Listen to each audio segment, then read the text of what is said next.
Ladies and gentlemen, boys and girls, tonight is the night many of us out there have been waiting for. It is Christmas in June.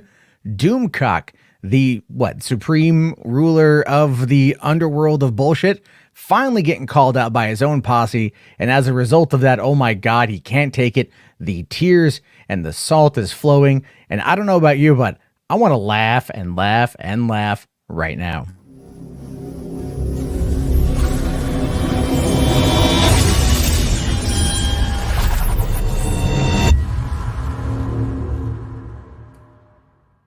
Hey, what's going on, everyone? How you guys doing? My name is Matt Jarbo, joined tonight by Resident Justice, and we're going to be talking about some stuff that's pretty funny. But first, real quick, let me give a quick shout out to the channel members. I keep forgetting to do this, like at the beginning of every episode, to showcase some love for them. I always do it at the end because, I'm a lazy ass. But if you guys want to get your name on this list to help support the channel, keep it going night to night, this is a great way to do it. Get your name up on here, be right next to people like Rel McMillan, great guy. We've got Dave Jarbo, my own father. Finally, some love. God, all it took was the 40 years. I'm kidding. It's good stuff. But today has been a wild day because it always happens when I'm out doing food deliveries. This is the thing that pisses me off. Everything always seems to go down when I'm not paying attention and then I'm not home to do my research. And tonight was that. So for those of you out there who are kind of unfamiliar, let me back it up a little bit here. Let me just kind of like take it a step back. I fucking hate Doomcock. I'll just start off by saying that. I really dislike the guy. I think he's a liar. And not only a liar, but he's a grifter. And he's a charlatan. And he likes to create fake universes like that he can control, like the center of the universe and Antarctica, if you are familiar with his BitChute alter ego. Wait, allegedly. You're not a fan of Harvey, his Cthulhu puppet? No, the only person who could wield Cthulhu properly was H.P. Lovecraft, and he's dead. The only thing that H.P. Lovecraft and Doomcock have in common is the racism. Let's be fair. All right? Like, let's be real here. I mean, the pushing the culture war in the way that they do, and the way that he does at least, is very steeped and very mired in racism. But the thing is here's the thing, is he gets protected by the fandom menace. More often than not, he's protected. He has been for quite some time because these guys all go way back. So, Doomcock's out there and he's pushing the culture war stuff with Nerdrotic. Nerdrotic will fully admit this. I've heard them on live streams together where they're like, Doomcock's talking about something and Nerdrotic goes, I only care about the culture war for like Star Trek and Doctor Who, and so he'll absolutely positively admit that he is wanting to push the culture war. Doomcock, according to people who've been on the inner circle of his Discord when he's drunk, will go on and on and on about the social justice warriors and the culture war and the feminist and how Ray is the bestest ever and all that nonsense. They do it all the time. And it's because we all know they're grift. Anyone who pays attention knows they're grift, but they get protected until Friday night, which was amazing to me to find all that out. It was absolutely amazing. They're eating each other alive, I guess, huh?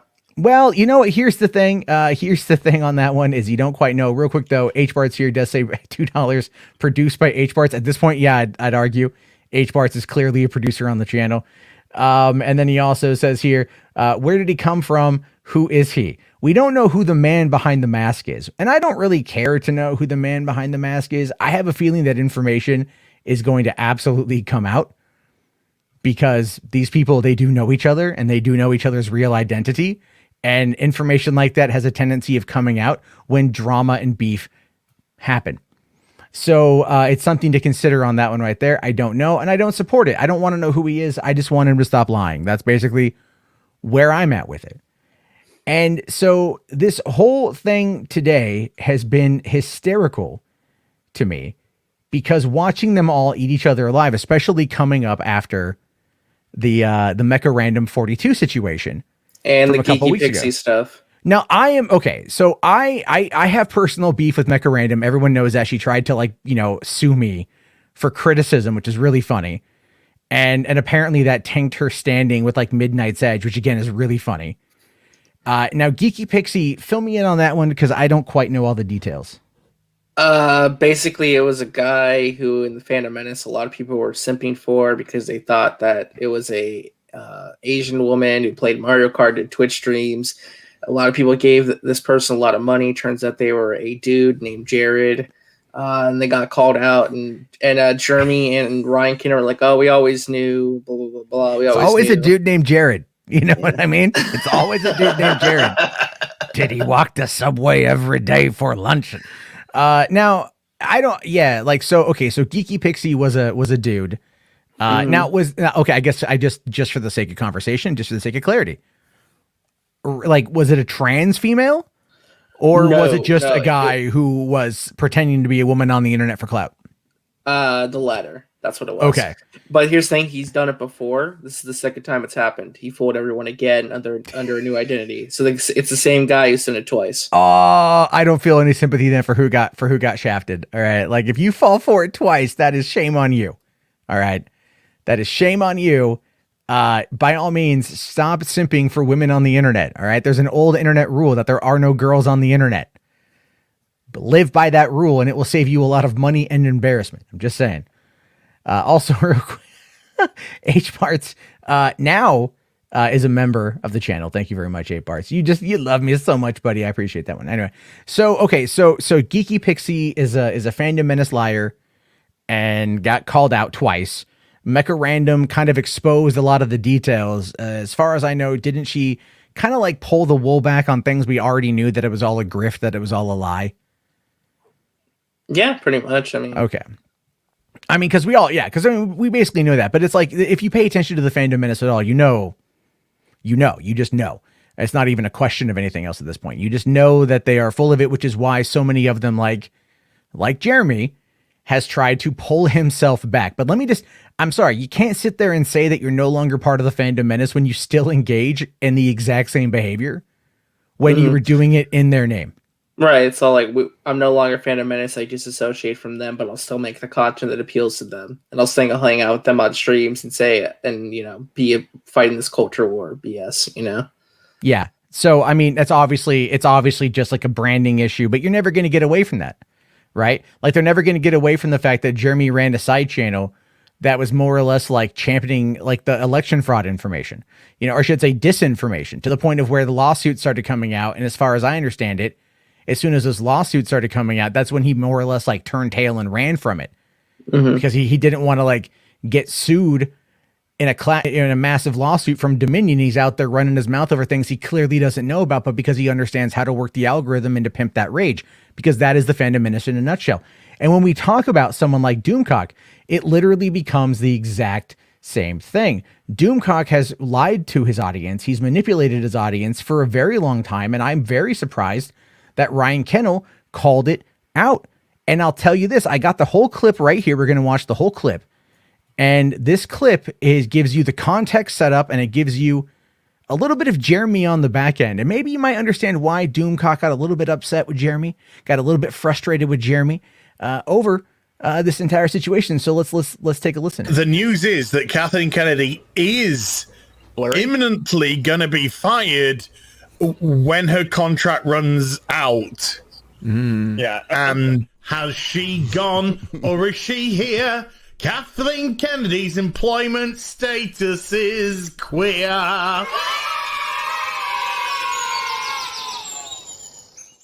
And that was the update. Thank you for the update. If you actually believe like some fucking dude who says he got 8 different sources and has said 25 different things and none of them have come true, and you continue to hang on his every word when he says, oh, another source came out and said 80% of what I've told you is true. You are fucking retarded if you can't see that shit. You might as well go sip for Geeky Pixie. I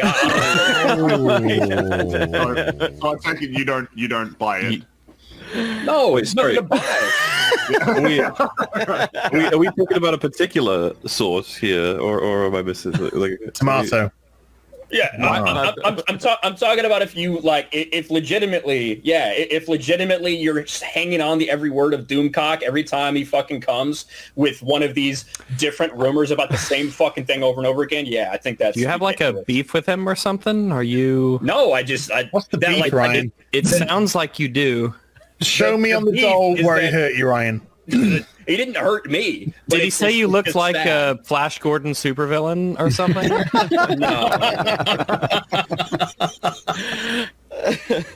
Show me how the doll where Doomcock touched you. At the end of the day, I mean, I was, for the longest, we all hoped Kathleen Kennedy was gone, but I have come to the conclusion she's not going any fucking where until she's ready, and I think they've proven that.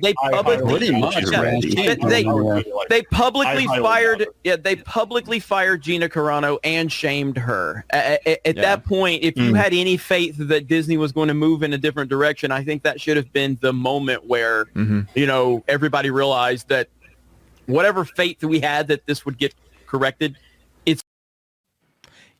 So we can see there that you've got all of these guys in front of what, like, usually Friday Night Tights pulls in about 6,000 people watching. It's a lot of people watching. Then they had the Mahler, they had the EFAP crowd there as well, so that's going to bring a lot more eyes on it. That was fascinating because I don't know if you noticed, but it was Rags and Mahler pushing back against Ryan the most right after he made that comment. Yeah, because exactly, because Rags is full of shit and Mahler's full of shit too. So it makes sense. And let me just point out for the record, and they could clip this all they want. Fuck EFAP, just fuck them. I've said that publicly. It's fine. They got really mad at me again. That's real fine. But yeah, they push back on that shit. But I'll tell you who didn't say a word, who was quiet as all shit, like a little scared mouse in that top left corner. You happen to notice that Gary, Doomcock's bestest buddy ever, who's always been around. They're on the Inquisition and the Exozone and a bunch of other streams together. Didn't say a word. Not a zilch. Not a single solitary fucking sigh. Not an utterance of a sound. Just sat there while his friend, literally probably his best online friend, was just getting ass blasted left and right by people from all across the spectrum, especially in their group that was basically saying that he's just full of shit. And they're mocking him constantly, repeatedly for a couple minutes, and not an peep out of Gary. That to me is the best thing. And that you can tell is what pissed off Doomcock the most. Is that all of this crying and whining and whinging that he's doing on social media, it's not about Ryan. It's not about Jeremy. It's about Gary. Why did Gary not stand up for his friend? Why did Gary, Nerderotics, not say a word to defend his bestest buddy? What does that tell you right there? I think it tells me that Gary's trying to go legit with Friday Night Tights and his whole branding. I think the Phantom Menace just wants to disassociate from Doomcock because I think they realize that he's such full of crap that the ceiling's going to drop on him one day, and they don't want to be there when it does. Well, I think they also realize that the Commandant stuff is probably relatively accurate, and they probably don't want to be associated with any of that. I mean, if you think about it for a second, right? Doesn't that seem to make the most amount of sense? Is here you've got this kind of expose from Ketwalski a few months ago, where he comes out and he showcases that that Doomcock obviously takes lies from 4chan that were planted there specifically for him. And he got caught. And then they come out and they said, well, here we found this other BitChute account that is done identical to him, that according to Mad Max the Mandalorian did a bit of a dig into this and found that I think it was the Commandant channel was on YouTube originally, and it was created before Overlord DVD, before Doomcock's channel. And so they moved the hardcore alt-right racist shit off the network, off to another platform that relatively supports it, because BitChute does. And then they ended up, he built this brand, and he was probably hoping to start bringing people over that way, and he probably did it subversively because 4chan was calling it out. So if 4chan was calling it out, that means that 4chan is where it was pumped, right? Is where it was pimped. 4chan is where it was leaked. And those guys are clearly, the ones that are going to be paying attention to all this bottom feeding shit. And I think that kind of subsequently damaged Doomcock, because that's pretty difficult to not find a comparison between the two of them. I can't say with 100% certainty that it's him, but I believe that it's him. It is of my opinion that it's him. And, I think that might have something to do with it, especially if they are trying to go legit, because Jeremy is trying to say, I don't want to be associated with the Fandom Menace anymore. I don't want to be associated with any of this stuff. But the reality of it is he is still very much associated and he is still very much a part of it. And it's all branding. Now, I want to bring up kind of Jeremy's response to this because I thought that was kind of fascinating. And, you know, because at first, like, Jeremy is trying to play this kind of clueless, like, I don't know what's going on. So I got 2 clips here to show you guys. Here's the first one. Unfortunately, I'm having to spend my time talking about high school level drama because I can't stop getting pulled into it. And this entire situation is absolutely ridiculous. It's embarrassing. And it is like high school bullshit. It's like women. It's bullshit. It's like women fighting over fucking shoe colors or some bullshit like that. It's like everybody's on their fucking period. It's so goddamn stupid. And I have to get pulled into it. I don't know why, but I watched this go down all night last night with Doomcock being so upset about Ryan having an opinion, and then he decides he wants to pull me into it and other people. And I'm not here to speak for other people. I'm here to speak for me and me alone. And I'm so tired of this shit. Doomcock is acting like a fucking woman. I have called him. I have texted him. I have private messaged him, and he will not respond. But he wants to get on Twitter and cry all fucking night long over this bullshit. It's fucking stupid. I don't know why this is happening, but it's dumb. And I am continuing to see him spurg out on Twitter like a fucking woman, yet he will not speak with me in private. I fucking call this man directly because I have his phone number and he has mine. I private message him, I text him, and he does not want to respond. Yet he wants to sit there and run Geeks Gamers through the fucking blender, all because Ryan said something that he didn't like. This is so goddamn dumb. I'm so fucking tired of high school level drama. This is why I got away from the Fandom Menace. Yeah. Pretty sexist of him, by the way. I softballed on this before, but it's like, oh, I don't hate women, but let me make some derogatory casual sexism comments. Yeah, it's I know. I heard that too, and I was kind of like, it was in my car and it was loud, right? Because you sent me the link to it after he unlisted it. By the way, he posted it and then he unlisted it, and he's done this before when he got when Zack Snyder called Geeks and Gamers, basically he didn't call him a hate group, but he, like, you know, said he wasn't associated, and they ran that live stream. He hid the live stream. It still cracked 100,000 views privately, right? It still cracked 100,000 views, and then he just deleted it entirely from the channel because I think I had shown clips from it and other people had shown clips from it, and he didn't want that getting out there because it made him look bad. And again, this is all optics to these people. So them going after Doomcock, they're serving Doomcock up right now because they know that Doomcock, they know him. They know exactly what he is. They know exactly who he is. And at this point, Doomcock is just like, you know, he's upset, right? Hold on. H-Bart's here, $5 says, besides Doom and Jeremy, never heard of the other guys. Yeah, they don't matter. They don't matter. They don't matter at all. I'm sorry, they don't.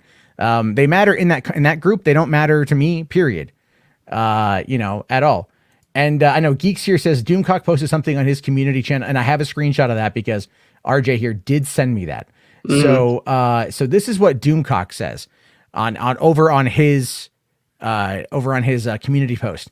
Says, attention, I understand that Jeremy of Geeks and Gamers is attacking me right now. This is because I dared to stand up for myself and my fans when Ryan Kindle insulted me on Friday Night Tights. Basically accused me of being a liar and calling my fans, my videos effing R words.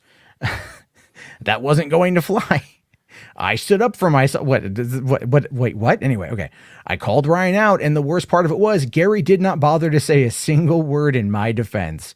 So if Jeremy is butthurt that I defended myself against the slanders, that is his problem. I will deal with this accordingly in time. Without respect, we reject, and I'm not going to allow any channel to slander me or my subscribers as effing R words. Oh, you know what? But they are fucking morons. All right. They are. They absolutely are morons. What Ryan said wasn't necessarily wrong. I wouldn't use the words he used, but nothing he said was wrong. No. No. I'm going to 100% co-sign what he said there.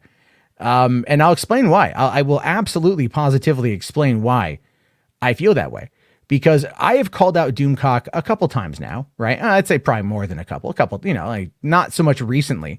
I'm trying to find the if I have the thumbnail, I don't have it. But a few months ago, I did a video talking about his big lie. And I was like, Doomcock's big lie exposed. And the reason why that's important is because the big lie has a lot to do with the fact that Doomcock is a liar. He pushes all this fake narrative, all this stuff, and he consistently moves the needle, right? But Kathleen Kennedy always gets fired. Well, look at that new Batman video that he got. He got a lot of pushback from that on social media. I try not. I catch what I catch on 2 Cents on Nonsense. That's legitimately it. Because but it's always the same. It's always the same nonsense. That's the issue here, right? So when you look at it, in the comments to that video where I called out Doomcock, and I guarantee you in the comments on this video for calling out Doomcock, people are going to come back and say the same thing. It's a rumor. He says that it's not confirmed. He says take with a grain of salt. Yada yada yada yada I doubt yada. it's real, but I'm going to talk about it anyway. Right, but my source told me that 80% of this is real. It's like, no, that is you giving yourself plausible deniability, but it doesn't fly because you still continuously push it, and you've been caught lying, and you keep going, and yet his audience is so stupid that they don't want to believe him. And I'm going to tell you why. Because in the comments, what they said is they believe Doomcock because he gives them hope. Right? That's what I think Jeremy talked about. Jeremy said that too. And he said that in that first clip. As much as I would hope that they would fire Kathleen Kennedy. After they publicly fired Gina Carano and no, they didn't do any of that stuff. And you know what? They didn't. They just said they weren't working. They just said they weren't working with her anymore. They didn't say they fired her. They didn't renew her contract. Yeah. Well, did you see the clip though from that same stream? Yes, that is yes. Yeah. That is okay. Well, not that same stream, but the longer one that he did. I think another one you're talking about, and that's what I've clipped out now too.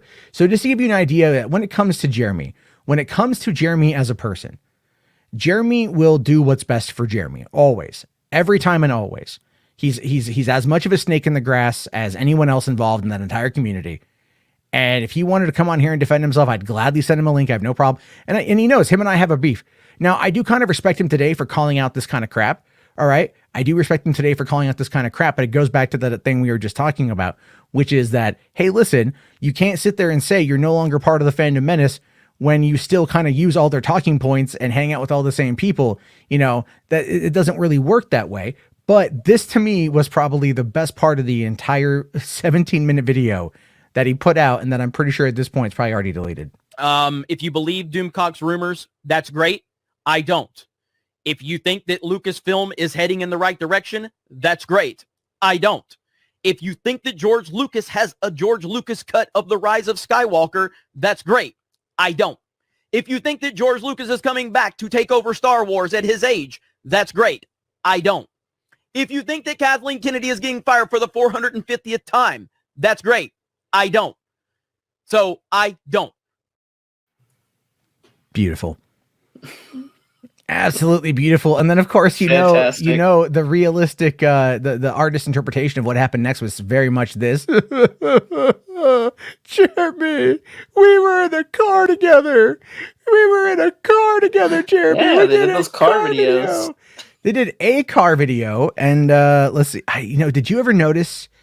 Hold on, Connor. I'm gonna try to find here. There was actually, there we go. There's a really funny thing that I noticed in the car video, and that's so it's oftentimes said, it's suggested that Doomcock is he runs that alt account, right? He runs that alt account. Yeah, and the Commandant. The Commandant, right? Yeah. So and he likes costumes. So I would assume that when he went with Jeremy and they hung out and they did that car video, that when he was wearing that mask, because he comes across as a larger guy, that mask is probably custom made, right? It's probably custom made. Funny thing is, look what's kind of right there on the mask. That looks like the letter K. It looks like the letter K. Looks like the letter K. Interesting coincidence. Just saying. Coincidence. Coinkydink. But yeah, so these guys are friends. Obviously, they know each other. They've been in the same room together, all this kind of crap. They're in the position to relatively dox each other. But when I talk about the situation with Jeremy and the clip I really wanted to find, and this isn't necessarily like the exact bit of it that I wanted, I just didn't have the time. But I want to take you guys back to December of 2019, right before the release of The Rise of Skywalker. This is when Doomcock was heavily pushing Star Wars rumors. One of them was about these test screenings that simply did not exist, right? So, because we know that test screenings in Star Wars just don't happen, not in the way internal test screenings will happen with high-level employees and executives that aren't going to leak it because they're bound by NDA, but by having public test screenings or having test screening groups, generally speaking, those don't happen. Well, Doomcock was pushing that rumor that they did, and that they were terrible and they were god awful and all this other nonsense, right? It was a big controversy back then. And so Louis Lecca from Nerd Report, who him and I were friends at the time, reached out to his sources. And keep in mind, he does work in LA and he does operate within that sphere. He was one of the first people in the world to see Joker in September of, late August of 2019 is when he saw Joker. But he reached out to his contacts and he put out a scoop debunking Doomcock. Well, Jeremy lost his shit at that. And Jeremy put together a response video. Now, I can't find the video in question. I think Jeremy might have deleted it or I just misremembered. But I did find Lewis's response to it. And if the audio is low, I apologize. His mix was terrible. I tried to increase it for this clip. But just to give you an idea of how much Jeremy was going out there and defending Doomcock just a year and a half ago. Time I've ever used that this. have been dropped in this article. Anyways, why are they facts? I went too back. Because Louis Lecca said so. And his sources are better than your sources. And if you dare question his sources, you're a man baby. You are a white male in his basement. Dude, come on, man. See, that's the thing. You have a few points, but then you ruin it with BS like me implying that I call a white male in your basement. Dude, you have to resort to lying, bro. Like I said, I never tell anyone anything like that. And I'm opposed to anyone calling anyone names because I feel if you say that, that's one step from being racist towards everybody. All colors. You cannot claim to be anti-racist and call anybody white, male, or whatever. It's not okay to bash any race, any color, any religion, any sex, any gender, period. And Louis Lecca is not going to stand by and allow it. So you either believe Louis's facts because his sources are better than yours. He's not going to listen to you question. They're better than yours. Very That's all that reliable sources. Yeah. So I wanted to just kind of bring that whole clip up there for one, because, Louis was like being attacked. Jeremy was out there more or less. I think at one point in the video, he called him an anti-white racist. All to defend the tribe, to defend Doomcock, to defend everything, because Jeremy was making so much money at that time off of attacking Star Wars before anyone saw it, that he was co-signing practically every rumor Doomcock put out there. He would do response videos to every video Doomcock would put out there, elevating that. He would still say, it's a rumor, it's a rumor, it's a rumor, which we all know is bullshit, because they still put it out there in the context of people will believe them. And like I said before, the people who do watch, who do believe, they believe because they think that he gives them hope. He gives them hope that Kathleen Kennedy will be fired, that George Lucas will be reinstated, that all of these things will happen, that their fandom, that they're so passionately about, that they feel so passionately about, that they feel abandoned by, will be fixed, and the ramifications will happen, and the evil people will be out, and the rightful people will be restored. Very cultist. It's very Chewbacca. Basically, he's become their prophet. Yeah. And the thing was, for the longest time, he got all the free airtime, all the free airplay from people like Mecha Random, who would simply just echo what he said.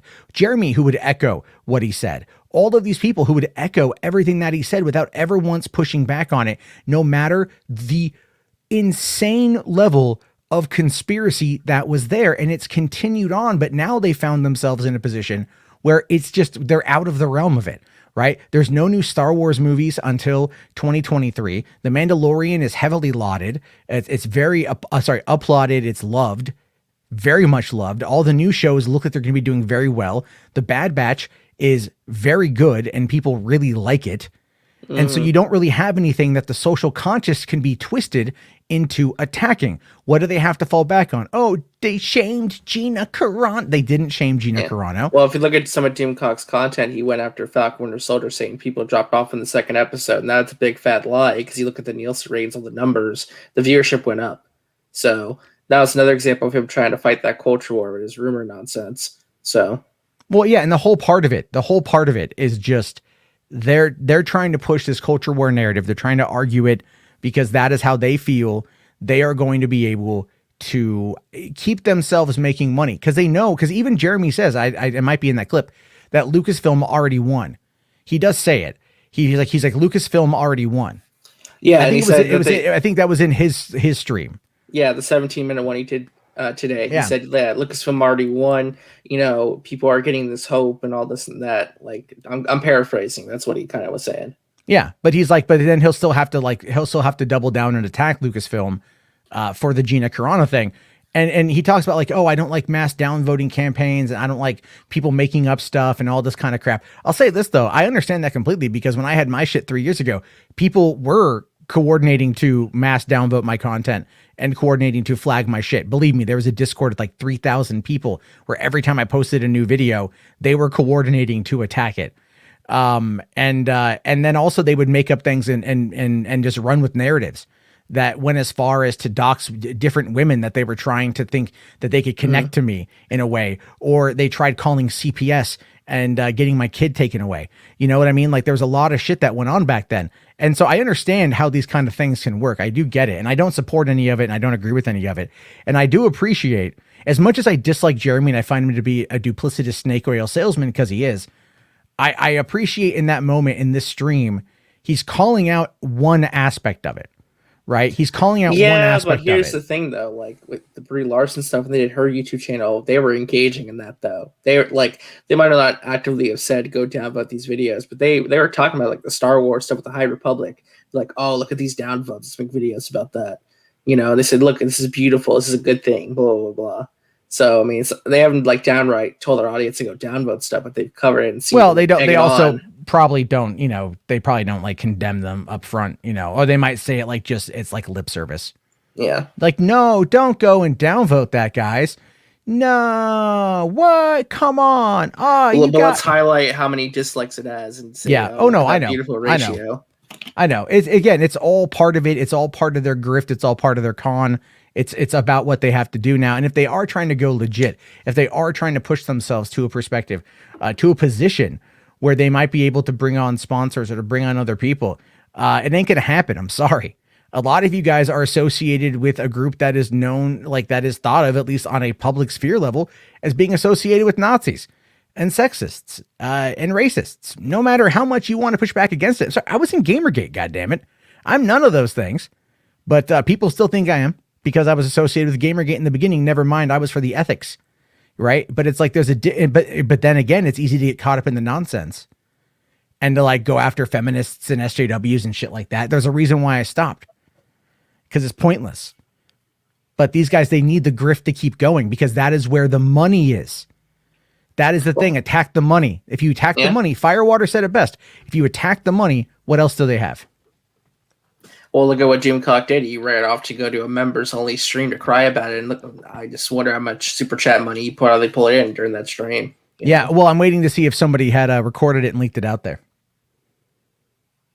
So, because like somebody would have done it, right? It's a drama thing. Someone's gonna have recorded the entire thing. They're gonna pay like the $2 or whatever it is to get access to it, and then they're gonna release it or something like that. Depending on if he said anything that's choice. I don't think he did necessarily because he did say this, and I did see your super chat there, Ryan. We'll get to it here in a second. He did say this a little bit ago. He says, I think me and D-Day Cobra got crossways and had a misunderstanding here. I love the guy, but I tagged his old account on a previous message. I'm so sorry, Jeremy. Everything I said in my attachment still applies. You're a good man. Sorry I messed up your tag. But messing up a tag has nothing to do with any of this, right? That's you don't think Germany would have seen it at that point? Oh, he would have absolutely seen it. But this came out after Jeremy made his stream, and this quote here from 3:56 p.m. I think this came out well before Jeremy made his stream. You know, because it says here, I just want to say I do not blame DJ Cobra for any of this. Jeremy's a good man, and Ryan being his guy. It wasn't his place to say anything. I completely understand Geeks and Gamers is a hell of a channel. Jeremy personally is a very nice guy. Just want to make that clear. All right. So obviously, you know, Jeremy is trying to protect his brand, but he flat out called out Doomcock on Friday Night Tights, and then today did it again. So whatever this is, it kind of comes across to me like Doomcock is groveling to Jeremy. And Jeremy kind of reciprocated because he says this just a little bit ago, like 2 hours ago. Says, I offer to host a stream with Doomcock and Ryan Kindle to hash out their differences. I will be completely neutral and allow them to work this out like men. It's the only way to move forward because we gain nothing by fighting amongst ourselves. The ball is in both of their hands. And Ryan down here says, I'm down, can't wait. But Doomcock has yet to respond. And the likelihood of it here is that Doomcock won't respond. Really? You don't think he will? No, I don't think he will. It puts him on the defensive, right? What does it do? It puts him on the defensive. Why is Doomcock mad? Doomcock will argue that Ryan called his fan base effing retarded, right? They'll say that. Like, oh, you called them effing R words. And then Ryan will go, no, look, I mean, I don't agree with how you say things, and I don't agree with your takes, and I don't believe your sources. And then they'll get into the debate over the sources. Yeah. And Doomcock will have to then deflect. Mm. That's the whole point. It puts him in such a space where he is going to have to be on the defensive. He's going to have to be on his back heel. So he's going to have to be the one who's going to have to really just, you know, lay in wait for what's going to come down the pipeline. Because what does Ryan have to defend from? Oh, I said your fan base were retarded. Well, we share a lot of the same fan base, so clearly I didn't mean that, right? And then that's going to be that. But otherwise, that was kind of the thing Ryan was doing on his own channel during that stream, was kind of like explaining his point, saying like, I think he said something like, you know, it was in the middle of a stream. That's how I just talk all the time. I wasn't like trying to like, you know, say this or that, something like that to that extent. Whatever, man. That is what it is. That is what it is. I don't believe that, to be honest with you. But I mean, like I listened to a bit of Ryan's. I didn't have an hour and a half to go through the whole thing. You know, I get he's running damage control as well. He's trying to make it out like, no. I was just like, I don't believe this. Well, yeah, look at the dislikes on that video too. It's well, like the thing is, people are upset at him. Doomcock's fan base could crush Ryan in regards to like destroying his channel with everything, right? They could, because there's a lot more of them and they're indoctrinated. They are literally indoctrinated. They are a cult of people. They are a Chewbacca-esque type of organization. And that is not out of the realm of reality to talk about here, folks. That simply isn't out of the realm of reality. Because if you listen to how they respond to things, if you look at how they counter arguments, and believe me, I've dealt with enough of them to where, because what they do is they always go back to that Rise of Skywalker plot leak that came out. And they go, well, Doomcock was right about that. And like, that came from Reddit. And then they have nothing to come back with. Because even his own friends, as evidenced by the Friday Night Tights, his own friends, his own compadres, his own homies, do not believe him. And when the time came and Ryan made a joke at his expense, and then there was a question, well, is there anyone in particular you're talking about there? You know, and then he said Doomcock by name, and none of his friends came to his defense. None of his friends said anything. Gary sat there silent, like a church mouse. Well, why do you think Mahler and Rags went to go defend Doomcock? Because they're also full of shit, as I already said. They're also full of shit. They're all full of shit. Rags, I've known him from like the Gamergate days. He was full of shit back then. They run 11-hour live streams where they just circle jerk each other. Like, that's about it. That's about it. They're not going to sit there because it's the same kind of grift. It's all the same kind of grift. But if his own friends weren't going to come out and defend him, then that's the fucking problem right there. That's the issue right there. Yeah. And that's why it's so goddamn fucking funny. I just want, because I think Doomcock canceled his Inquisition stream with Nerdrotic. And then ran to it, yes, and then ran to his hug box. Mm-hmm. Because it would appear, based upon just again speculation, it would appear that Gary is not saying anything about this publicly, and it's possible that Gary's not saying anything privately either, because the optics are so bad. You think he will address it eventually, or you think he's going to like stay quiet on it? It doesn't matter. It doesn't matter. We all have the video proof. I got the clip. You got the clip. Everyone has the clip. Gary's sitting there just drinking his water while his good buddy is getting ass blasted by his other friends. Not saying a word to defend him, the guy that he's on the most amount of shows with. The guy that they share all their plans for how to fight the culture war, you know, and he's not saying a word about it. Yeah, come on, man. Doesn't take a fucking rocket scientist to figure this one out. It's pretty bad. When you're chasing the cash, because that's all they do is chase the cash. Doomcock's a liability. Not only is he unreliable in his lies because he's a liar, but he's also the Commandant thing. That's a big thing. That is looming overhead. And I think at this point, I think people are getting tired of his rumor nonsense. I think it's like the straw is eventually going to break the camel's back. Well, because the thing is, they can't report on any of it. Mm-hmm. You know, like I got a message sent to me today. It was a "We Got This Covered" article. Obviously, what was it? Let me see what it says here. Let me bring up my thing. Yeah, come on. All right. Okay, so it says here like George Lucas bankroll new Star Wars trilogy. Right. That's from it was from Bounding Into Comics. Oh, that trash website. Right. Yeah. And it came out today, and it says here that according to reports by both YouTuber Overlord DVD and Disney news outlet InsideTheMagic.net. By the way, InsideTheMagic.net and Rebecca Barton can straight get fucked. All right. I'm so tired of that website shilling all of this bad information because that's all Rebecca Barton does. Wasn't Inside the Magic a theme park website? What are they doing covering this stuff? I don't know. It's nonsense stuff here, right? And it's like, according to this Jack Schmidt tin CD Bane or whatever, it's some weird workspace report she links to. None of it matters. It's all, whatever. They all create a rumor and then they all run with the rumor. And this is entirely what Jeremy used to do. He's admitted this. If there was a story that would come out, he would see it in his little group. He would let the little guys run with it. You know, he'd let the little people run with it, and whatever idea, whatever story started to stick and get traction, he would then do a video about to amplify. But he would never run with it first, because if it was bogus, he wouldn't then have any of that on him. But he would run it if other people were running it first. Because then when Jeremy amplified it, other people would then cover it as well because Jeremy covered it. And it becomes this ecosystem of bullshit.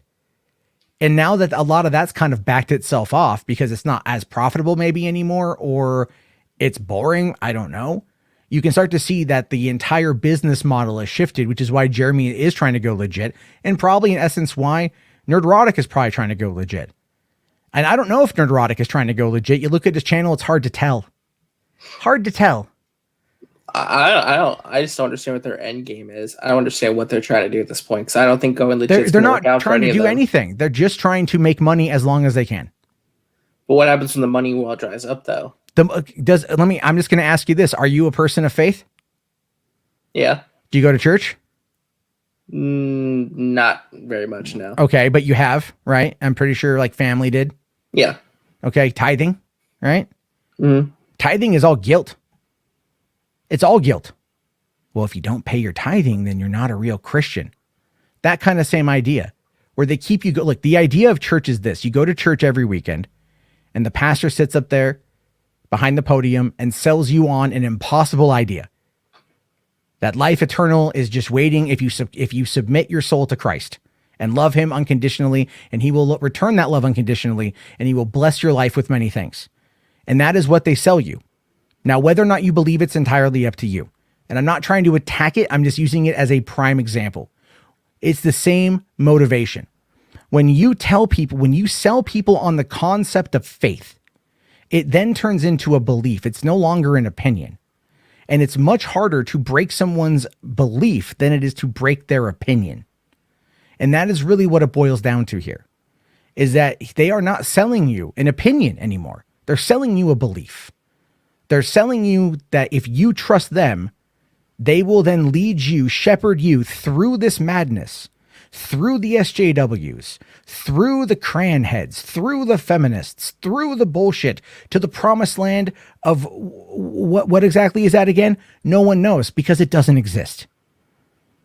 But they are going to sell you an image of something that you're going to believe wholeheartedly exists if you just trust the plan. So basically, whenever these guys eventually get kicked off of YouTube and they can no longer have the financial support to stay stable and do what they're doing, they're just going to take the money they had and run, basically. Well, the money, they're going to shift their focus into something else, right? Because there's always something else. You know what I mean? Like if you look at it from the aspect of like feminists moving into the gaming space, that started in 2012. And it blew up in 2014 and it kept going for a while. And then they started moving into comics and then started moving into movies and whatever the next iteration is going to be. VR gaming, I got no freaking idea. Pokemon cards, maybe. You know, all of this stuff exists in different hobbies. And there's always going to be people out there that are going to look at the quartering. The quartering doesn't believe an iota of what he says, ever. His content's also dry as hell and boring as hell. It's very boring. And I've met the guy and he's boring in person too. So it's like, you know, that's the whole point, is they don't believe an iota of this. Jeremy, those guys, they don't believe an iota of this. Mecha Random showed off in those DMs that I think it was like, I forget what exact example she gave, but it was like, oh, we better jump on this, you know, because they understand the concept of the YouTube game and they'll say that they're just playing the game. So are they trusted sources or are they just playing the game? You can't be both. It doesn't work that way. So this is the whole point, is their grift is outrage. Their grift is anger. Well, eventually that stuff does kind of go away. We're in a bit of a Star Wars drought. There's no Game of Thrones going on right now, not till next year. What's going on really at the moment? What's a big thing? Well, you got the Marvel shows, but shit, those are doing really well. People like them. The Mandalorian, people like it. They're trying to get people to hate those Marvel shows, but it's not working. Are you kidding me? Hell no. I mean, like, no. Because Ryan Kittle came out with a video about Avengers Campus saying, oh, look at them trying to replace Steve Rogers and all this and that. Kevin Feige said Anthony Mackie's the real Captain America. I talked about that on my channel. It's such a ridiculous, dumb video. It's like they're trying to milk anything they possibly can. Yeah, why would you be mad about that? Yeah, because isn't Captain America also at Avengers Campus like Steve Rogers' character? Yes, he is. Yeah, and they're both there. Ryan didn't bring that up at all. He never brought that up in the because it's all smoke and mirrors. They're not actually mad about anything. You know, they're not actually mad about any of this stuff. They treat you all like you're fucking morons, and you let them treat you like you're morons. It's one of the most abusive relationships I've ever come across in any fandom. They're literally like, don't believe what is real. Believe what we tell you. And if you don't believe it, you're kind of fucking stupid. Honestly, at this point, if you still support the Phantom Menace and still watch and support these guys, I pray for you and I hope you come to your senses, because at this point, it's like, you got to wake up and realize what the hell's they're going not going to. The reality of it is this, RJ. They're not going to. Okay. Like I don't want to talk. I only talked about this because I agree with Jeremy. This is like Christmas morning. All right. I'm going to have fun with this because Doomcock is full of shit. And I like to see fucking liars get called the fuck out. You know, people who profit off of bullshit getting called the fuck out, especially from within their own echo chamber, because that's going to create a rift. But Doomcock versus Friday Night Tights or Doomcock versus Gary or Jeremy or whomever, that's going to be a fight, because Doomcock was out there today saying like, I'll get my vengeance, basically. Did you see those tweets? Mm-hmm. Yeah, he was saying he like, I think one of the tweets was like, right now I'm furious, but I'm also waiting, like bending my time over or whatever. Yeah, I'm going to bide my time. Like, wait, you're going to bide your time? What is that? Like, dude, you never leave your house. What are you talking about? Like, what? I don't understand how you're going to bide your time. What does that even mean? You know, it just doesn't make any damn sense in the world. It's like, it's yeah. Well, I was also saying too, like, if Doomcock does show up and agree to be on that panel, you're gonna have Jeremy as the moderator. The guy's obviously gonna take Ryan Kittle's side, right? Well, so it's like 2v1 in a way. It will turn into 2v1, and that's the whole point. That's the whole point. Like, Jeremy will start off, right? He'll start off with like, oh no, I'm just gonna be fair. And then as soon as the point comes up of Jeremy having said what he said, like, I don't believe in any of Doomcock's rumors, when he's defended Doomcock's rumors before and he amplified them back in the winter of 2019 and all that stuff, then Doomcock is going to probably say something about that. And then that's going to that's going to pivot the conversation to that. And then all of a sudden, Jeremy's no longer the moderator. He's an active participant, and the whole thing's going to turn to hell. The whole thing was just going to turn to hell. So they should add monetization on that one, because that's the whole damn point. It's amplification of other stuff as well. So hold on. I want to, real quick here. H-Bars, I missed this from a while back. He says, has this Mormon ever been? I think he's moron. But okay. Has this Mormon ever been right? No, the answer to that is no. And then I know Ryan here. Hold on. I did want to get to Ryan's because we were talking for a bit. Okay. Ryan here, $10 says, if they were proper journalists, which they aren't, they would actually cite their sources and use them to form educated opinions. If these were grade school papers, they would get an F. That is true. At the same time, though, they're not journalists and they're never going to claim to be journalists because that removes any and all responsibility from their plate to have any kind of ethical approach to this at all. It's just, oh, my sources said this. Okay. I mean, you don't always have to say who your sources are. Like some people have inside sources. They can't really say that. So it's, it's like Mikey Sutton. I like Mikey Sutton, but it's the same thing. I'm not going to ask him to cite his sources, but eventually either his sources are going to be correct or they're not going to be correct. And that's going to tell you what you need to know. And in the case of Doomcock here, his sources have never been correct at all. Ben Bamboo here does say, I love how fandom degenerates bitch about cancel culture while doing cancel culture. That's pretty funny, actually. Yeah. And then, okay, hold on. All right. McLeod here, $10. Thank you, man. Says lies are just facts that haven't been repeated enough yet. Lies are just facts that haven't been repeated enough yet. And lies are just facts that haven't been repeated enough yet. That is true. And that's a lot of it. People want to believe. And then it's like, I've encountered people in real life that believe Doomcock's lies. That is wild. Because it's not like a tweet where I can just like call him a fucking moron and block him and move on with my day, or just block him and move on with my day. It's like you have to sit there and like, I'm in person. You have to actually sit down and explain. Like, can I explain to you, like using like diagrams, what you believe is wrong? Yeah. By the way, I think you missed a couple super chats in the middle there from William and H. Barts, by the way. Oh yeah. Okay. Sorry. I did see that one. Yeah. My bad. William Powell here, $2 says, I blame this all on RJ. Good. Yeah. William the Wise, 100%. Yeah, that's all my fault, honestly. And then H. Barts here says, I hope Doom fades away. Yeah, we all hope that, actually.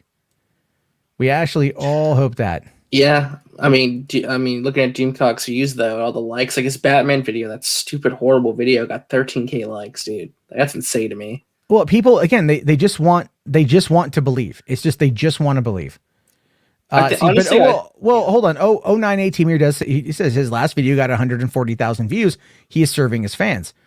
I would like to see he'll never give us the info, but I would like to see how much of that was subbed versus unsubbed, to be honest with you. But you're not wrong. You're not wrong. His fan base literally wants to be lied to.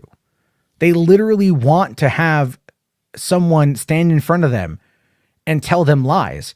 And then when you call it out, they go, well, it's just entertainment. Or they say he keeps saying it's rumors. Don't believe him. Like, he says it's rumors, so we don't get mad at him. Like, what? Yeah, I know, but how many times is Kathleen Kennedy going to get fucking fired? Ben's in here, $2, says somebody knows who he is and should expose him. See, I don't want that. All right. I don't want that. If someone does it, that's going to be their own prerogative. But to be honest with you, man, like, look, I've been doxxed. My information's out there. I'm not a fan of it. I don't need to know who he is. I don't need to know that he's like a middle-aged balding man who lives in a basement with no children. I don't need to know those things. I don't need to know any of that. And, but the thing is, if someone exposes him, that is going to eventually destroy him. Yeah. So, probably. and Nightcrawler here says, I had to stop watching him. It's all hate too much. Yeah. I mean, there's only so much negativity a person can watch day to day without like losing their damn mind, Yeah.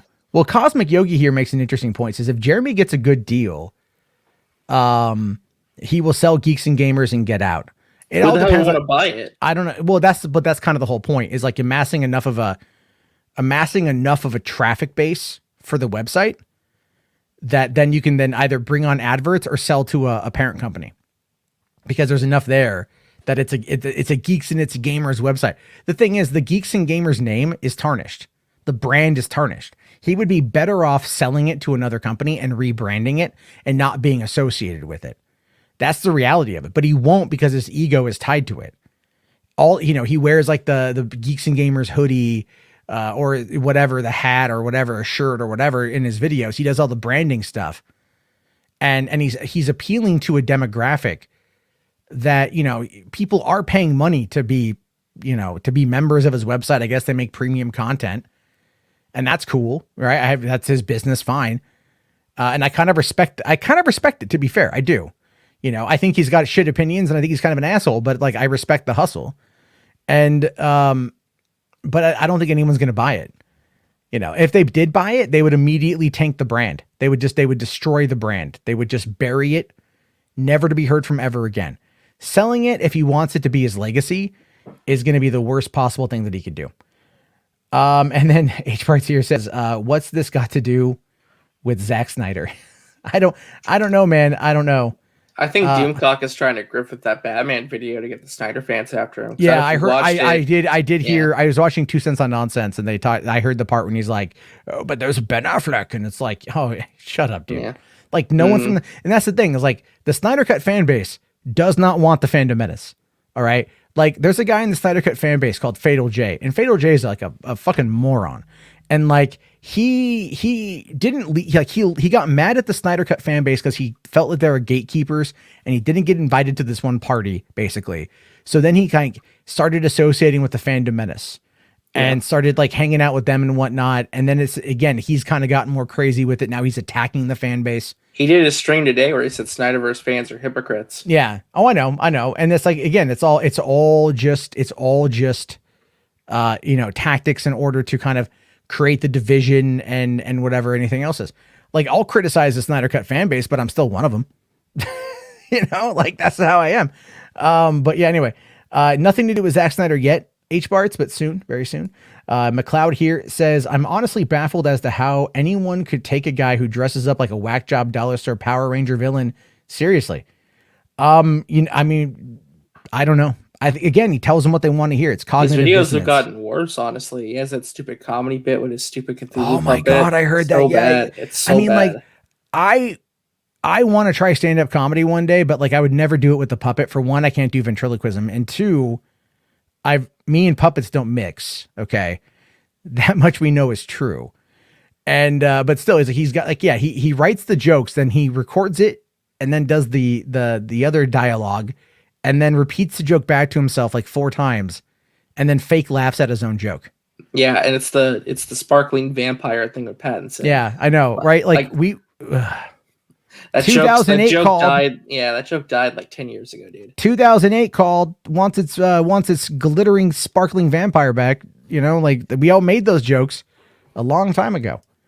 But people take him seriously because he's consistent and he gives them hope. And I'll tell you this, the big thing is Bounding Into Comics, Inside the Magic.net, Cosmic Book News, I think Bleeding Fool, and a number of other outlets will constantly reference and link to Doomcock's videos. They'll be like, new report says that this is going to happen. Like, aren't you bitches journalists in any sense of the word? Like, who the fuck runs your outlet? Like, you all should be ashamed of yourself by saying like some masked idiot on YouTube is telling you what's going on and you're running with it like it's real news. Yeah, it's like, honestly, if I see a website cite Doomcock as a source, I know never to read that website again. Honestly. Yeah. I don't know. Yeah. Let's see here. Did I hear that Andrew Jarbo was pro Snyder? Who's Andrew Jarbo? And then my channel here is like, wait, there's more than one Jarbo? Yeah. Wait, what? Huh? Oh, he was saying, I think he was saying, you hear that Andrew Jarbo is pro Snyder. I think you forgot a comma. Yeah, maybe. All right. Let's see. Scott Leno here says, sounds like this guy is just another thought leader being paid to tell people what they want to hear because hearing what they want to hear makes them feel good. If you're talking about me, no, I don't tell people what they want to hear. I think everyone is pretty aware of that. But on the other side of that, yeah, people want to. The thing is, man, with Scott, like, and anyone else who's like a fan of like Doomcock and shit that's coming on in here, the thing you have to remember is, look, the sequel trilogy had its problems, and a lot of people felt let down by the sequel trilogy. Okay, and myself included. But you can't dwell on the past because it means shit. The past is the past. It's never coming back. Things are never going to change. But you can always look to the future. The future of Star Wars is pretty damn bright. You've got not only The Mandalorian, which is just phenomenal, which, by the way, all the same people that were defending Gina Carano are all attacking Gina Carano when Chapter 4 premiered in 2019, so eat my ass, but whatever. Yep. All right, she's just the Mary Sue. Fast forward a year later, oh my God, I would have her babies. Got Book of Boba Fett coming out. You got Obi-Wan, Cassian Andor. Yeah, Obi-Wan Cat, and those are filming right now. Book of Boba Fett's filming. I think that's already wrapped production. I think, and Mandalorian season 3 is probably in production right now. You've got a bunch of shows. The Ahsoka show, whatever Rangers of the New Republic is going to turn into, because it's going to turn into something. So you got a bunch of Star Wars, and then you've got like the Taika Waititi is writing and directing a Star Wars movie at some point in time. And they got Rogue Squadron with Patty. Yeah, I mean, that is something to look forward to. I will look forward to it. I'm just hoping it's more Wonder Woman and not Wonder Woman 84 is what I'm hoping. Same. And then also you've got Kevin Feige producing a movie that the guy who showrunning Loki is writing, and that same guy is also doing Doctor Strange in the Multiverse of Madness. So he's tying Loki into multiverse, as well as doing a Star Wars movie for Kevin Feige. And even sorry, I was gonna say the Loki social media embargo just lifted. Apparently, they're saying it might be the best out of the 3 shows released this year so far. That's what I'm hearing. And like, so this guy also has said that Kevin Feige is a bigger Star Wars fan than he is a Marvel fan. Right. And so it's like, if Kevin Feige is going to move over to anything, it's going to be fucking Star Wars, like, cause he's going to want to make sure that's done right too. So you can sit there and complain about Lucasfilm, but it's headed in the right direction. It's absolutely I mean, if you're not watching Bad Batch, I don't know what to tell you. Like, I love Bad Batch. I fucking love that show. I don't know if you watch it, RJ, but it's like, I watch it every week with my dad and my brother. Yeah. It's like, I mean, like this, like last night's episode is pretty great. Friday's episode is really good. And, the show is really working for me on a lot of levels, and I really like it. And so my opinion of it is that Star Wars is back. And Star Wars is realizing that it's got to start small and make its way to something bigger rather than trying to just make it all big at once. They've learned from their mistakes, and they're giving us things that are going to be awesome. Yeah. And that are already in many instances awesome. So it's like attacking it is a dying argument because it literally just makes no sense. But to manufacture this every week, Kathleen Kennedy is going to get fired. I mean, come on. How does that core base not just look at that every time and go, again? What's going to happen when, cause they keep saying, her contract's ending, was it next year, I think? Or is it this year? It ends in September. Okay, what happens if, like, in August, we hear reports saying that she signed, like, a 2-year deal again? What's going to happen? Well, it'd be a 3-year deal, and the likelihood of it happening is I don't know. She could step down with Bob Chapek taking over for Iger. I don't know what their relationship's going to be like. She may not want to deal with that transition. She may want to leave and go do other things. I don't know, but she's got a lot of irons in the fire. And if she steps down, I mean, like, I don't know how much Feige is overseeing of all of it. I think Feige is, not Feige, Filoni. I think Filoni is overseeing a lot of it right now, if I'm being fair. I think he's overseeing a lot of it. Who is that woman that Kathleen Kennedy promoted to a high position before the rise of Skywalker? Carrie Beck. Yeah, maybe she'll take over. I don't know. She's the head of live action. Okay. So she's also an executive producer on Bad Batch as well. But Carrie Beck came over from Bad Robot. She was promoted from Bad Robot to Lucasfilm. So she's doing her thing over there. I'm just saying, like, they keep giving me things that make me happy as a fan. They give me things that make, I mean, like, I will fully admit, Luke's showing up in season 2 of Mando. I cried 100%. I will do it again if he comes back. I'm not even going to flip. I'll admit, I turned 40 in like less than a year. I'll be a 40-year-old graying, overweight, with hair in my ears dude sitting there at 2 a.m. and just crying in front of my TV like they brought Luke Skywalker back, and I'll be happy doing it. Be careful about the crying, though. Pablo Hidalgo might make fun of you. I don't care about Pablo Hidalgo. Pablo Hidalgo can say whatever he wants about me. So like anyone else can say whatever they want about. I don't care. I'm going to sit there and enjoy it. I'm going to enjoy it. And you know what I'm going to do? I'm going to come back every night. And I'm going to talk with you guys. I'm going to be like, you know what I did today? I cried at Star Wars. Is that what I did today? Maybe not every day, but you know what I mean? It is what it is. All right. Real quick here. Benson, sorry I missed this. He's saying here that my favorite Campia was about Superman, saying my sources tell me they will either make a Superman movie with Cavill or without Cavill. Thanks, Campia. I don't even remember that. I didn't hear that one, but that's pretty funny. Campy doesn't normally do scoops like that. He's kind of avoided doing that. I think the last couple times he was wrong. So. He's been wrong, yeah. So is Grace Randolph. Grace Randolph has been wrong a lot, and everyone just seems to continue to support that. All right. H Bart's here with $2 says, what is Jarbo the Hutt? Not something I like. But I've been called that before. It's, anyway, being a fat kid like Star Wars. Anyway, Carlos here asks, what other films are in the vault with a better or worse version of the film? I feel Snyder Cut jump-started the director's cut, studio cut version of the film. I wouldn't say that it jump-started. A lot of other films have had director's cut. Like if you want to, the person who really has like the most significant differences between theatrical and director would be Ridley Scott. And like Ridley Scott, you look at Blade Runner has 5 different cuts, with the final cut effectively being the most prevalent, the most what people view as like the final cut. Although some people disagree with me on that, who might be in the chat. I don't know, William, if you're there. But then you look at like Kingdom of Heaven, theatrical garbage. Yeah. Even the first Alien movie had a special what was it? Edited cut, director's cut. There was extended editions of Aliens, and I think Alien 3. Alien 3 was more of a work print cut, I believe. It came out with the quadrilogy when that dropped a long time ago. I've got it on Blu-ray actually. I should pull it out and watch it again because I love the Alien movies. And so they've always done a lot with director's cuts, and they've always, like Highlander 2, The Quickening has the theatrical and the directors, and the directors is kind of a little bit different. You've got a movie called Payback, Mel Gibson, 1998. The theatrical of that's actually pretty good. Then they put out this director's cut, which basically redoes the whole last half of the movie, including replacing the villain, in the movie. And it was good. Both versions are pretty good. So there's a lot you can find with these director's cuts that are just different. The studios, there was an exorcism movie. I forget what it was called. They did this, they shot it with one director. They shot the whole movie. Warner Brothers shot the whole movie. They fucking hated it, right? They hated it. So they brought in somebody else and they remade it real quick. And that's what they put in theaters. And you can it's called like Dominion, because it's like Exorcist, the beginning is the movie that went to theaters.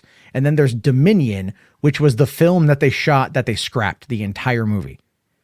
So you can find a bunch of different things there that are fascinating on that front. Maybe I should do a deep dive in those one day. McLeod here, $5. Thank you. Says, I'd go as far as to say that the Fandom Menace is a mindless cult and Doomcock is their Charles Manson. I get the analogy. I don't know how much of that I necessarily agree with, mostly because they're not killing anybody.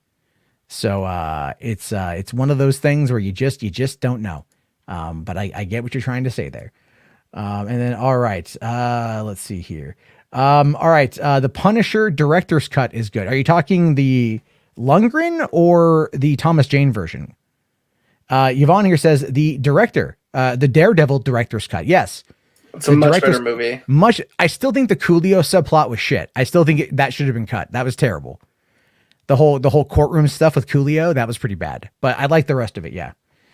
Superman 2 director cut. Yeah.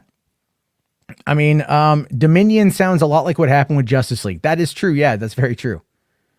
Alex here says, all 6 versions of Blade Runner are okay. Yeah, there's not a bad version of Blade Runner, but the final cut is kind of the definitive cut. So there's a lot of multiple versions of different films that happen all the time. Okay. It was more of an analogy. I see. No, it's all good. I get you. Even though Music Man here responds with, I would say Manson, but still a cult. Yeah.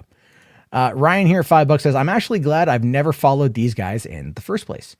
I try not to. I get stuff sent to me whenever there's a dust up, which is what happened today. When the thing with today went down, my DMs lit up like it's fucking Christmas. I was laughing my ass off. I'm like, what the hell's going on? I'm like, I'm taking a nap. And I'm just like, all of a sudden I'm like, what? And I'm like, everyone's like, they're falling apart. The Fandom Menace is imploding. I'm like, what did Mecha do this time? Like, no, it's Doomcock. And I'm like, oh, well, first you had, first I was, what is it line? Like, now you have my full attention. Or no, yes. First you had my curiosity, but now you've got my full attention. Yeah. Yeah. Yeah. There, yeah. Geek Studios here says Lord of the Rings is a good extended cut. Damn straight. All 3 of those movies are good extended cut. Eddie Evolution here. Zack Snyder's Justice League. Yes, Eddie. But that ties into the conversation we were having anyway. So there's a lot of good things that you can get out of that, right? Now, Generally speaking, I'd like to try to keep these streams at about an hour or an hour and 10 minutes in. I guess we'll kind of look at the chat for a few minutes. I don't think there's anything more serious to really talk about on this subject. Yeah. Doomcock is threatening people with what?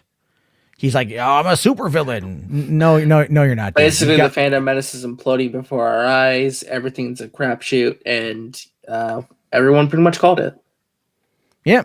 I mean, I don't know what he's going to do, but they're all going to turn on each other. So, yay, I guess. I don't know. I figure at this point, people are going to figure it out.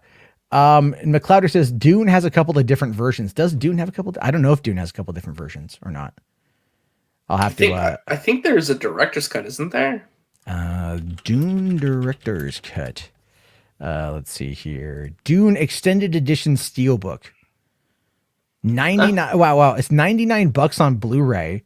$99 on DVD over at Amazon, or you can get the Blu-ray for like 40. You can get the new 2-disc limited edition Blu-ray. I think it's the 4K of Lynch's Dune for $50, okay. Or you can get the steelbook edition of the extended cut for $100. And I'm good on that one. I've never seen the original Dune. It is a bit dry. Pun intended or not? Pun intended. Pun intended. And then my channel here says buy it. Let's see here. I have a feeling the price is going to soar. Matt, buy it now. No, I'm good. I don't need to buy. I agree with Music Man here. I wouldn't pay $100 for any Blu-ray. I just wouldn't. Gladiator and The Martian both had a decent director's cuts, both Ridley Scott films. So there's a lot you can get out of these kind of movies. And that's kind of the whole point of talking about movies, right? Is to enjoy this kind of shit. This is the problem with like people like Doomcock and the Phantom Menace at large. They don't want to talk about things they like. They just want to get angry. And I don't get that. I don't get that. Oh, Carlos here. You are right, dude. Super Mario Brothers Extended Cut 2021. That just dropped. Wait, what? Hold on. I have the article up here. We'll have to do this in the Discord one night. I'll have to get everyone together. This is apparently a thing here. This came out just the other day. No way. A group of fans have released the extended cut of Super Mario Brothers featuring previously undiscovered deleted scenes from the film, entitled The Morton Jankel Cut, in honor of the film's husband and wife directing team. The new version extends Super Mario Brothers from its original runtime of 104 minutes to a robust 125 minutes. Dang. And there is apparently, you can watch the whole thing on Internet Archive. What did it add though? When did it? Or wait, what? I was asking what did it add to the movie? I don't know what it added. It worked on. I don't know. I think it mentioned something at the top above the video. Like I said, it's like some kind of dance scene. Oh, right. Right. The never before seen footage includes a subplot that was cut from the original release involving Bob Hoskins' Mario and John Leguizamo's Luigi competing with a mafia-affiliated plumbing company. Other new additions include Dennis Hopper's Koopa executing a henchman by submerging him in slime, and supporting characters Iggy and Spike performing a rap after the film's climax. Additionally, various scenes throughout the movie have been re-edited and extended. And okay. I have got the link right here. I am surfing through it. It is real. And we will have to do a watch party of this in the Discord one night, 100%. I would love to watch that. Because I've never seen the original movie. So. Dude, I saw it in theaters. Back when it dropped, right? Back when it dropped in 93. I was 11 years old when that movie came out. I saw it in theaters. It gets to the end of that movie and they leave it open for a sequel. And I walked out going like, yes, I can't wait for Super Mario Brothers 2. And it's been 28 years and it's never going to happen. Oh, man. I am not happy about that, but this does exist and I do have the link for it. And we'll have to do a watch party one night. It's awesome. I think that'd be great. Does anyone want to see a hell yeah watch party? Min, yeah, watch party. Lord Slug watch party. Hell yeah. Some 81 here talks about the Harry Potter 1 and 2 extended cuts. Does the extended cut of Harry Potter in the Chamber of Secrets include the Death Day scene? Because I've always heard that they shot it. And it might be on the deleted scenes. I don't know. I need to buy those. I want to. I want to say yes, but it's been a while, so I don't remember.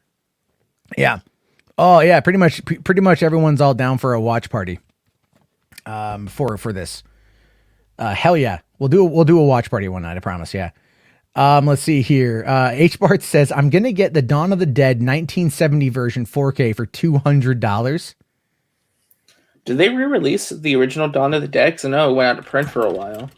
I know that they had a 4K. They had a 4K that just dropped not that long ago.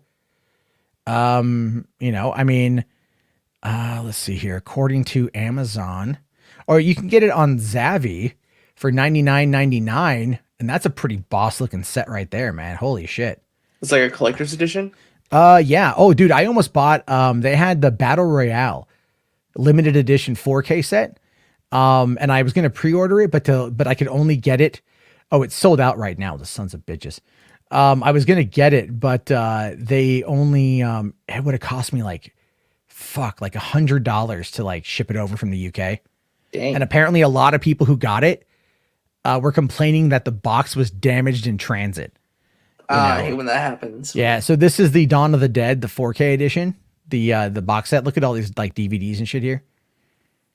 Oh, that's great. So it's like, oh, look at that thing. I know. I love, if you've never seen the original Dawn of the Dead, you're missing out. Zack Snyder's version was great, but the original is fantastic. So are all those extra discs for like bonus features, or like other versions of the movie? Because there's like I think it's like a foreign version and some other stuff. Let me see what's on here. Disc 1 is the theatrical cut. Disc 2 is the extended can cut, which is also in 4K. Wow. Disc 3 is the Argento cut. And wait, what's the Argento cut? Did Dario Argento? Did he? I don't know. I think because I could be wrong, but I thought when they brought that movie to one of the, like, I think it was Italy, they filmed like extra scenes, like Italian. That's what like the whole Italian zombie movie trend started. Well, and I know that Zombie 2 was supposed to be a sequel to this, wasn't it? I think. Yeah, or I think something. So, yeah. Yeah. So you can get the 4K edition of just the movie on there as well, or you can get. I want to get this cut. I really want to start investing in physical media. Like if I was going to start, like that's the thing I want to start investing into is physical, because I really like I really just like physical media. You know, as much as I enjoy digital of shit because I like to kind of have it accessible. To me, having physical is cooler. But the UK just gets all the better cuts right now. Like, yeah. I mean, like Zack Snyder's Justice League isn't even available in the United States, which is baffling to me. Like, what are they doing? Yeah. H Bart's here says, I got Battle Royale on the way. We'll check the box as soon as it shows up. Check that box. Ryan Hartwell, send that thing back. Well, yeah, get him to send you a new one. And then Ryan Hartwell here says, the Dario Argento. Yes. Okay, I've got to see that. I didn't even know that. I love Dawn of the Dead. I didn't even know that, man. Like, I'm missing out on some shit. I love like old school Italian horror, man. That shit's crazy. You get some really like. Have you guys ever seen Zombie 2? There's a whole scene where a zombie fights a shark, and it's awesome. I don't think I've ever seen that. I have to look that up. Carlos here asking the hard question: the Ayer cut or Schumacher cut? At this point, the Ayer cut.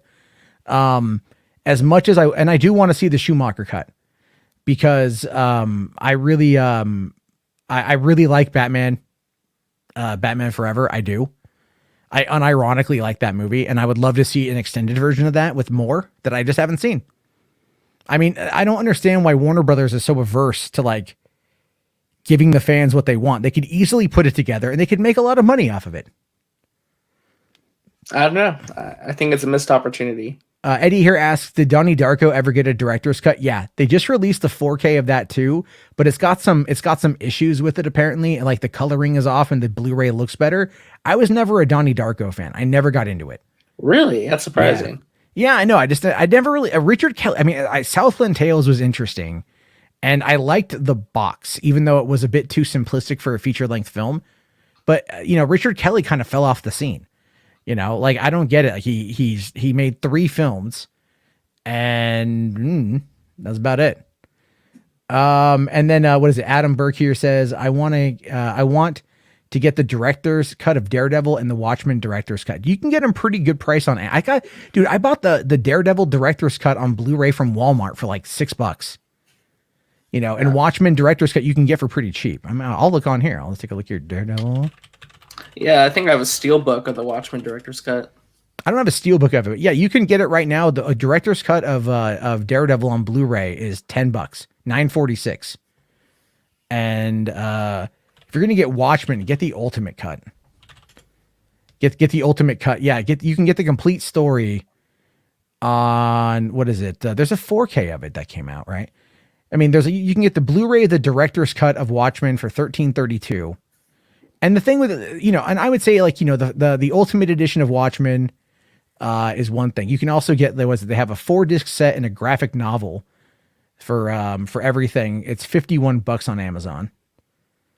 I do want to get it on. I do want to get it on 4K. I don't have it in 4K because that's the thing is like the way that Zach shot Watchmen and that movie just amazing on the cinematography. So I love it. Let's see here. Okay. Music Man says, I like Ayer, but Schumacher cut for me. Love Batman Forever. Hell yeah. Ryan here wants a Rocky IV director cut. Apparently that's coming. That's the low cut or something. I've never seen any of the Rockies. I have no idea. Wait, what? Yeah. I know. Cosmo here says, isn't Army of the Dead a sequel to Dawn of the Dead? Or loosely based on it? It's not loosely based on it. It's just kind of, you could call it like a spiritual sequel, so to speak. There is a reference to it. There's an Easter egg reference to it in the opening credits or in the first few minutes, I think, of Army of the Dead. So, we're going to find out more because clearly there's going to be, here's the thing. I think tomorrow starts Netflix Geeked Week. Oh yeah, that's right. It does. And so I'm wondering if they're going to be talking about Army of the Dead at all on that one. We'll have to wait and see on this. There's a lot there. Okay, hold on. See you later, my channel. Thanks for coming in, buddy. Ryan here says, I'd like to see a Hughes cut of Planes, Trains, and Automobiles. 3 hours worth of content. That would be very interesting. Does it exist? I have no idea. I haven't seen Planes, Trains, and Automobiles in a very long time, but that could be fascinating. But as Bianca here says, didn't like Donnie Darko, kick Matt. Well, was it Axel? Says that there was a documentary about a lost extended version of the movie, Planes, Trains, and Automobiles. Okay. I didn't know about that. I like Planes, Trains, and Automobiles. That's a good one to check out too. This is why I got to get back into doing Podio commentary. I can learn all this shit. Yeah. Let's see here. Last Night in Soho showed Hammer posters. I can't wait for Last Night in Soho. It's going to be an awesome movie. What do you mean? What do you mean on that one? Maybe like the Hammer horror films? Yeah, no, I know. I have the feeling that's what he's talking about is the Hammer horror and everything. I just don't know necessarily what you're referring to. Yeah. Geek Studios, that's a good question, though. Do the UK Blu-rays, will it play on the US PlayStation 4? I have no clue. I think that they will. I don't know. How do you watch your UK Blu-rays? I don't know. I'm getting my first one in the mail here pretty soon for Zack Snyder's Justice League. It should work. Okay, that's your first one. I know H Party. He made the comment one day. He's like, I'll have to get you a region free player or something like that. You can get region free players. I think they're relatively inexpensive. I'll take a quick look. I think the PS4 should be able to play any kind of region Blu-rays because I don't think it's a region locked console. So I think you should be okay. Wow, they have a Star Wars Skywalker Saga complete box set. $88. That ain't bad. That ain't bad for that. Let's see here. Okay, let's try looking at the region free. They get kind of pricey a little bit. You're looking, wow, Jesus. I think you're like the low end about at $150 for one of these things. Jesus Christ. I'd wait for Black Friday then. Black Friday you'll be able to find a fair amount. All right, let's see here. McLeod, another $10. Thank you, sir. Says, I feel that somewhere out there is both a Saving Private Ryan and Independence Day director's cut / extended cut. I remember seeing both films on TV and there'd be scenes I've never seen before. Probably. Like what I learned in film school was that the edited for television stuff is literally just an entry level position. They would cut full subplots from some of those movies. and they just did it for time and for formatting. And then they would add them. I remember when I was watching, I think it was Harry Potter and the Goblet of Fire on Freeform, or back when it was ABC Family, and I caught a scene that was totally not in the movie. And so like they have scenes that they chop out. And there used to be a group I used to hang out in that did fan edits, right? I think it was like fanedit.org. It's probably not around anymore. And they would actually stitch together movies based upon what they would find on the deleted scenes. You know, and I'll tell you if you can never find it, one of the interesting ones is Kevin Smith, when he did Dogma, he actually had a 3 hour and 16-minute cut. That was the first cut of the movie. And he chopped out 100 minutes of it in order to get what we saw in theaters. But then they did the special edition DVD, and the special edition of Dogma had all 100 minutes of those cut scenes. Oh, really? And he never released, like, I don't know what's going on with the rights right now. I think Weinstein has them, maybe Lionsgate. But like there is a 3 hour and 16-minute cut of the movie that does exist somewhere. And I've watched all those deleted scenes, and I remember reading the screenplay. It was one of the very first screenplays I read in the summer of June of 99. So like 22 years ago. I remember reading it on the computer at school during my lunch break. And then remembering those scenes as they appeared in the deleted scenes later on. So, you know, yeah, like I'd like to see the 3 hour and 16-minute cut of Dogma. And I'd love to push Kevin Smith into pushing that out there. So there's, hell, an Independence Day director's got to be pretty cool too. Okay. And so, yeah, we got all right, hold on here. Just want to make sure I'm missing. You guys are like throwing super chats at me. I appreciate that too. All right. H Bart says Dr. Terror House of Horror and Plague of the Zombies PS4 can't. It's region locked. Are 4K. I think you'd mean like for the region. Yeah. So you got to get a region free player. And this is why, you know, I really fucking hate like the regioning on that, you know, like the PAL versus NTSC and all that jazz. Region 1, Region 2, you know, I get why it exists, but at the same time, you're like, this is why digital piracy is such a thing. You know, because it doesn't, those files, those video files, they don't fucking matter. They're region free, you know, and it's like giving us these cool sets that it's annoying. It's very frustrating.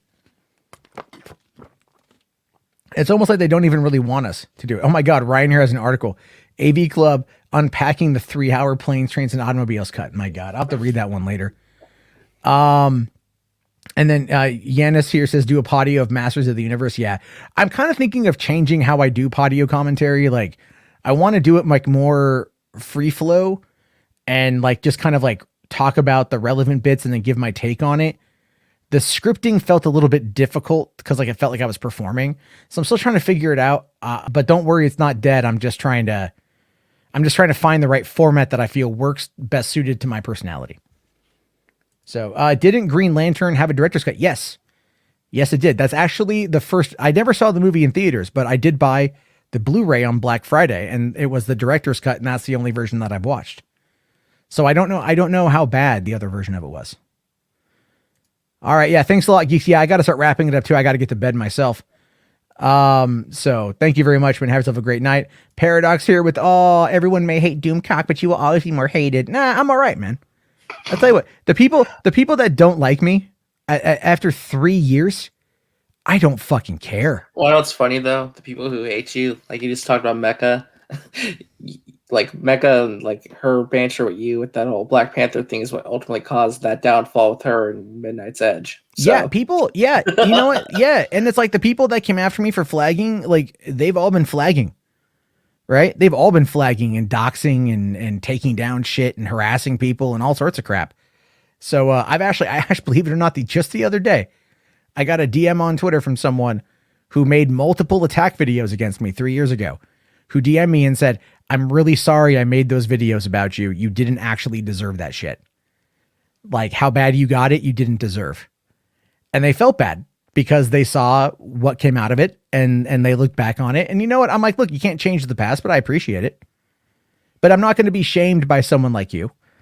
Paradox. I don't fucking know you. And as far as I'm concerned, you can take a long walk off a short pier and never fucking come back. So that's how I view these things these days. Like me, don't like me, it doesn't matter. I'm going to be here. You can't stop me. If you want to come and have a good conversation, we'll have a good conversation. If you want to come and be a cunt, I'm going to treat you like a cunt because I got nothing that I care about that you have to say. Anyway, H-Barts here says, I'm your local region expert. Well, I appreciate that, H-Barts. You're also my local Hong Kong guy, too, so we got to talk more about that. Luquin Haas Lucas here says, Robert Pattinson is not right for the role of Batman. He's really skinny and won't convince anyone that he can beat guys who weigh over 200 pounds. The thing to consider with that, though, is, I mean, like, it's all about how he's able to, you know, because oftentimes isn't fighting just like, you know, using someone's weight against them. Mm-hmm. Right? I mean, you know, and if you know how to fight, you can take somebody down. Well, look at the Sherlock Holmes movies, Robert Downey Jr. That guy was smaller than most of those big guys he fought, but he knew where to hit them. Yeah. But here's the thing, I mean, you watch that Batman trailer, you see him beat that guy, like that big iconic moment from that trailer. I don't know, man. I disagree with that. I don't know. He convinces me, personally. Well, I mean, it says here also, the costume is one of the worst ever alongside Joel Schumacher movies. I personally lost interest in the movie when I saw it. Well, there is a stuntman costume that's kind of what most people have seen. And that's not Robert Pattinson. It's the stunt guy. And so his costume is going to look a little bit different. We won't know until we see it. And look, name me a bad Matt Reeves movie.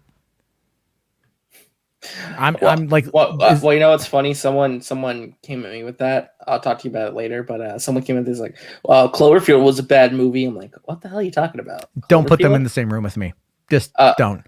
That is a fight they will lose. They will lose. I love Cloverfield. If you guys don't know, Carlos here, $5, man. Thank you. Says, the day the clown cried, will we ever get? No. What the hell is that? The day that, it's a Chaplin film. It's a Chaplin film about the clown, I believe in Auschwitz, who led the children to the gas chamber. Because there was a clown that apparently like led the kids to the gas chamber. And it's a very controversial film. It is, as far as I know, never seen the light of day. And I don't think we're ever going to get it. But if we got it, I would watch that in a heartbeat. Because that shit's fucking history, dude. It's like taboo history. Wait, so I looked it up. It's a Charlie Chaplin movie or a Jerry Lewis movie? No. It's Jerry Lewis. Okay. Yeah, I was thinking The Great Dictator for some reason. I don't know why, but like, you know, no. It was Jerry Lewis. Yeah. Like that's the one that Lewis like had buried. Yeah, because you go to Wikipedia, the only picture you have is the picture of the script. Yeah. Yeah, that's the whole thing. Yeah, Ryan here makes a great comment. You play to your strengths and find their weaknesses. I'm actually really good at that. I am surprisingly good at that shit. But anyway, I don't want to fight. I just want to talk about movies, even this shit with Doomcock. I just like to laugh because he sucks. But getting into the combos about director's cuts. How cool is that? That's awesome. Let's see here. Harry Shearer has apparently seen. Wow, really? I'm really hoping that we get to see more of it.